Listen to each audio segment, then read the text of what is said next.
Hello. Hello. We're okay. Welcome. Right. Now, some of you who lived in America some years back may recall there was an ad for aspirin. I think it was aspirin on television, and an actor was on camera and he said, I'm not a doctor, but I play one on television. And that was his authority to recommend this drug. So I am not Howie Deacher, but I am playing him right now because our Melton colleague here, Howie Deacher, is working, as some people have to do when these conferences take place in their hometown. So he has a group that he's teaching or leading, so I was asked to fill in. Before we begin this session, I thought, Yael, don't want to catch you drinking. Just introduce yourself, since you're a program member and you haven't been here until now. Just tell people who you are and what you do. My name is Yael Sela-Teichler. I'm a lecturer at the Open University in Israel. I'm a music historian, and I work on musical culture in German and German Jewish cultural history of the 18th and 19th century, Jewish Enlightenment, and with a focus on Moses Mendelssohn and his aesthetics and biblical commentary. And we will hear from Yael later this afternoon, in the last session of the day. Now, we are looking at the world of Kabbalah and Chassidut. We've changed the order of the presenters to conform to either a historical chronological order or an alphabetical order, depending on what you prefer. But at any rate, we are going to start with the letter F or with the Zohar. And Eitan Fishbane from the Jewish Theological Seminary will speak on representations of orality and the varieties of literary form in the Zohar. Eitan. Is there a lamp section? Okay,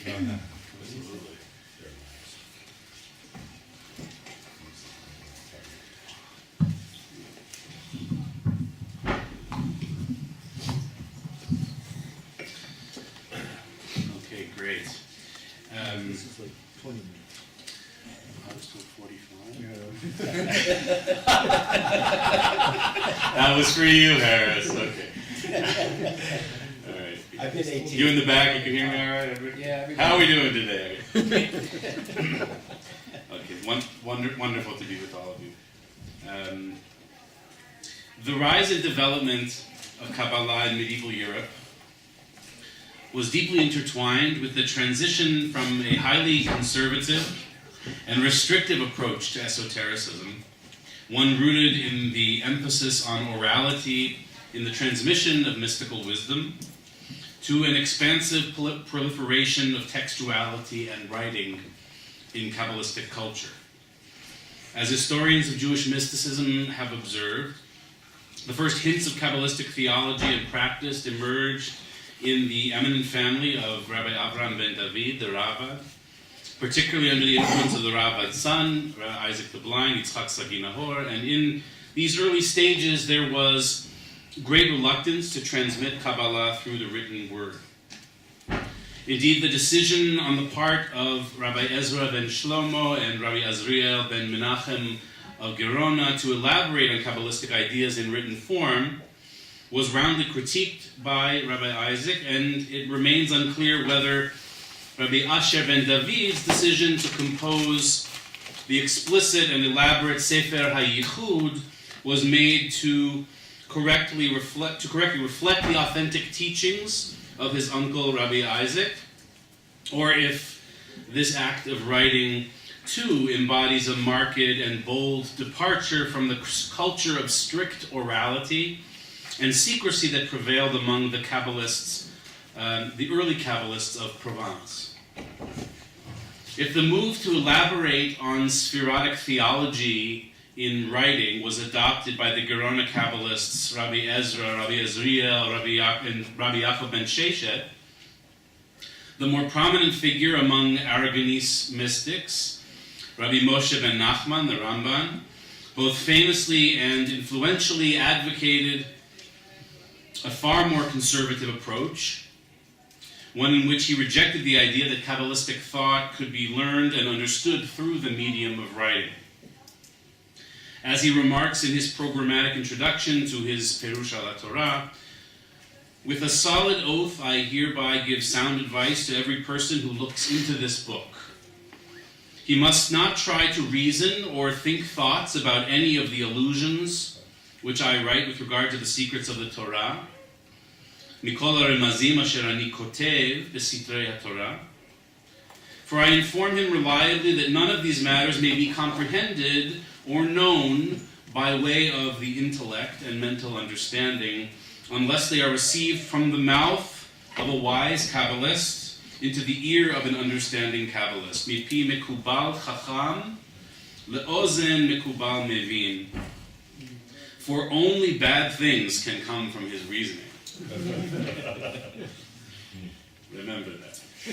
Nachmanides' cautious remarks here should be understood less as an indictment of reason per se, and more as an affirmation of the ultimate authority of tradition. And thus the word svara might be better translated as opinion, as opposed to reason anyway. The only way in which Kabbalistic wisdom can truly be transmitted and learned is through the oral encounter between teacher and disciple. This rigorous preference for orality over textuality fundamentally serves a highly conservative esotericism.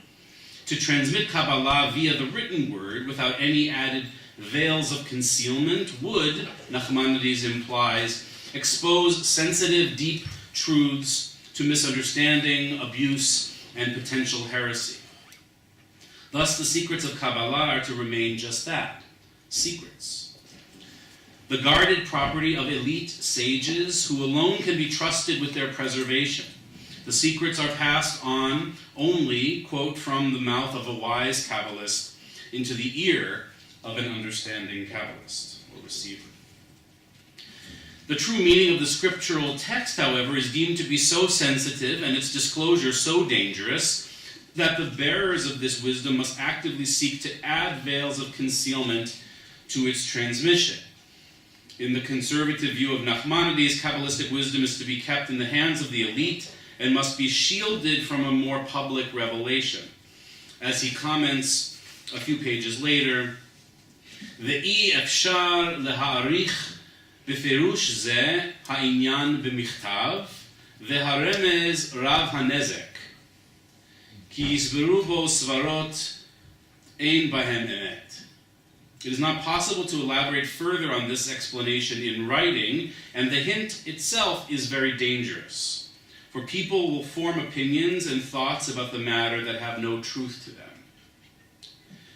Nevertheless, the Ramban explains, and in case I didn't mention it earlier, Ramban died in 1270, so that's about the, we're talking about the decades before that, up until then when he finished his Perush al Torah. The Ramban, nevertheless, it was necessary to mention these meanings in order to, quote, shut the mouths of those with little faith or trustworthiness and little wisdom who mock the words of our rabbis, end quote. The sole justification for breaking the seal of esotericism, Nachmanides implies, is the defense of tradition, the vindication of the ultimate legitimacy of Kabbalistic wisdom in the face of those who would presume to deride its deep truth and authenticity. In principle, however, and this is borne out in the deep reluctance to speak openly about Kabbalistic symbolism in the body of Nachmanides' Perush al Torah, Chochmat HaNistar, the wisdom of the hidden, is to be kept within the protective veils of Hastara, hiddenness, sheltered in the interior chambers of Sod. We may also note here the degree of extreme Kabbalistic conservatism practiced by Nachmanides' celebrated disciple, Rabbi Shlomo ibn Adret, the Rashba, a major rabbinic leader in Barcelona, who was prolific in the area of halachic discourse, but whose Kabbalistic teachings have only survived through the record of certain disciples, among them Isaac of Akko, who's a favorite of mine, and Shem Tov ibn Gaon, who reported transmissions that they received orally from the mouth of Adret. On the other hand, it is important to underscore that the extreme nature of this attitude evolved considerably in the decades following Nachmanides' death in 1270, and a great many master Kabbalists set about the task of expounding upon the secrets at length in their written works. And this is actually something, a period of time, several decades, that Moshe Idel has referred to as Kabbalah's window of opportunities, a kind of explosion in creativity. To be sure, the anxiety of disclosure remained, and a posture of concealment and strict elitism was maintained. Nevertheless, a tension between the weight of esotericism and a powerful need and impulse to reveal the secrets reached a high pitch of intensity in these years of immense Kabbalistic creativity, approximately 1270 to approximately 1330 or so, or beyond, in the Castilian region of Sfarad, Iberia. As the culmination of this creative period, the Zohar vividly embodies this phenomenon. Indeed, the ambivalence of disclosure is integrated into the fictional refashioning of the Tannaitic sage Rabbi Shimon Bar Yochai and his disciples, dramatized in the pages of this Kabbalistic masterpiece. Time and again, Rabbi Shimon struggles with this forceful tension, and he expresses the emotional tumult of his conflicting desires. And I quote, Bacha Rabbi Shimon ve'amar, Vai I ema, vai I lo ema. I ema indeun chayavin hayach yifalchun limarehon. I la ema yavdun chevraya milada. Rabbi Shimon wept and said, woe if I say it, woe if I don't say it. If I say it, sinners will know how to serve their master. If I don't say it, the companions will lose out on this word. In these lines, the stated motivation for maintaining secrecy is to prevent the precious wisdom from falling into the hands of sinners and the unworthy, those who might manipulate the powerful knowledge for unholy ends. On the other hand, Rabbi Shimon is equally concerned that his holy disciples not be deprived of the wisdom, and ultimately he errs on the side of disclosure. Nonetheless, the emotional turmoil of this decision is palpable, a challenge that permeates the narratives of the Zohar. Of significance for us as well is the anxiety expressed over the spoken word. The oral medium is framed as a mode of mystical disclosure that unveils the secret to those who are deemed worthy. As such, the fictional representation of voice, speech, and revelation emerges as a theatrical orality within the textuality of Zoharic literature. Theatrical orality within the textuality of Zoharic literature. The written composition, the Zohar that is, that most ornately transforms the spoken medium of Kabbalah into the literary and absorbs the oral process into its textual form. Its imaginative reconstruction of a past that never was. A similar drama of ambivalence and disclosure is portrayed in the figure of the Saba, one of the old men characters that appear frequently in the narratives of the Zohar. The most extensive pericope of which appears in the famous Parashat Mishpatim section of the printed edition of the Zohar, and I have discussed these passages in previous studies as well.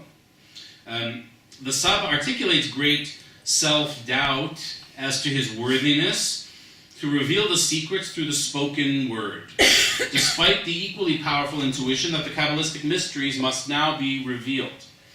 In the character's own words, quote, all this must now be revealed, speaking to himself. Saba, Saba, let us see what you have done and what you have gotten yourself into. Arise, Saba, lift up your flag. Arise, Saba, and humble yourself before your master. End quote. It is only following a stirring, dramatic monologue in which he seeks to induce greater humility that the Saba perceives divine approval for his act of esoteric speech. Quote, "And I see how much I humble my heart and lower my eyes before the Holy King. Woe to me if my heart becomes proud through the holy words of Torah." The Saba wept, and his tears fell upon his beard. He said, "Saba, weary in strength, how wonderful are these tears upon your beard.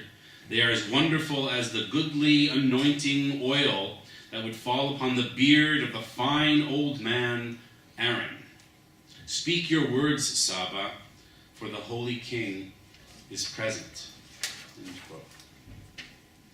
Despite the anxiety and tension over the disclosure of secrets that pervade the Zohar, the emergence of this corpus in 13th century Spain and its quick evolution into the single most influential text in the history of Jewish mysticism reflect a new vision of Kabbalistic textuality that would shape Jewish learning, practice, and spiritual thought for centuries to come.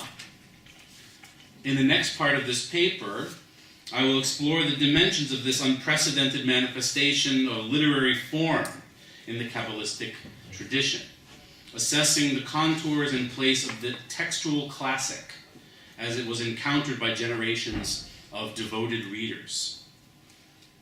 As a work of pseudepigraphy that presents a simultaneously new and ancient world of 2nd century land of Israel, through the concealed lens of medieval Castile, not disconnected from the playful characterization of revealed secrets in the Zohar as milin atikin chadatim, new ancient words.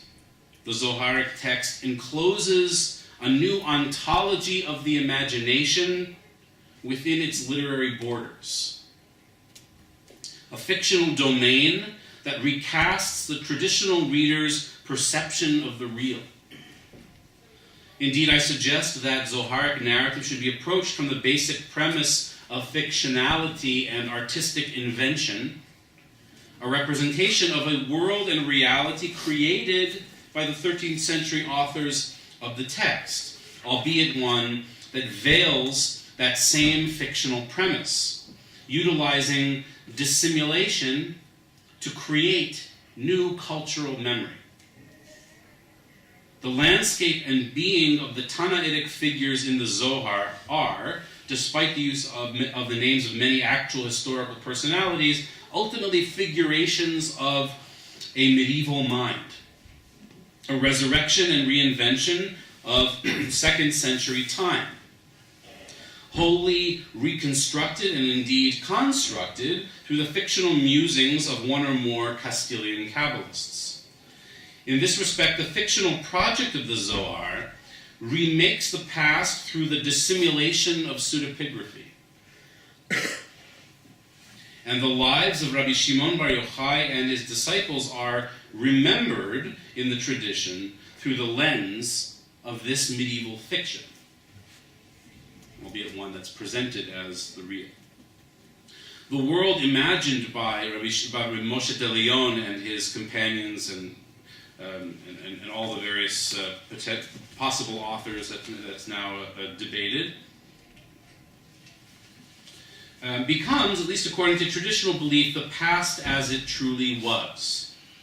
This is reflected in various historical facts and phenomena ranging from the 16th century mystical Renaissance, which included an attempt to revive the sacrality and Kabbalistic resonance of the Galilee, supposedly walked by Rabbi Shimon Bar Yochai and his band of disciples in the Zohar to present-day pilgrimages to the putative grave of Bar Yochai.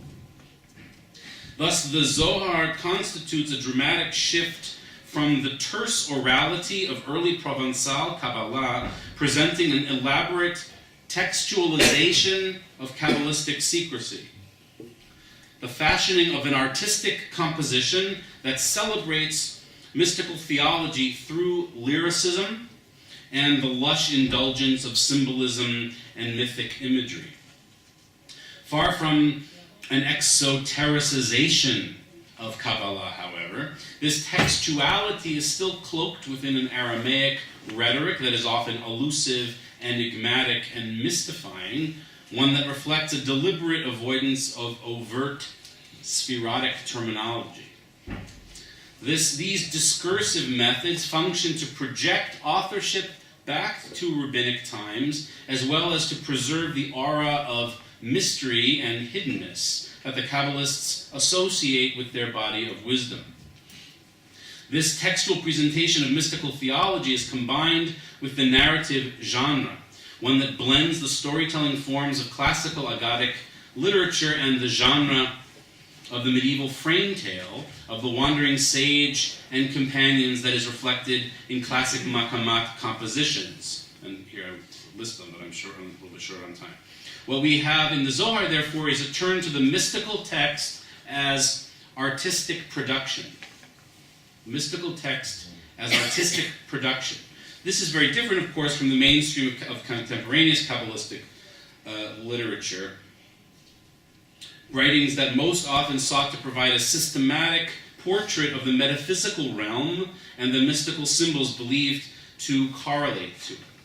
In this sense, the Zoharic authors seek to fashion and present a new kind of text, elevating the contemporaneous genre of Kabbalistic literature to a new aesthetic plane.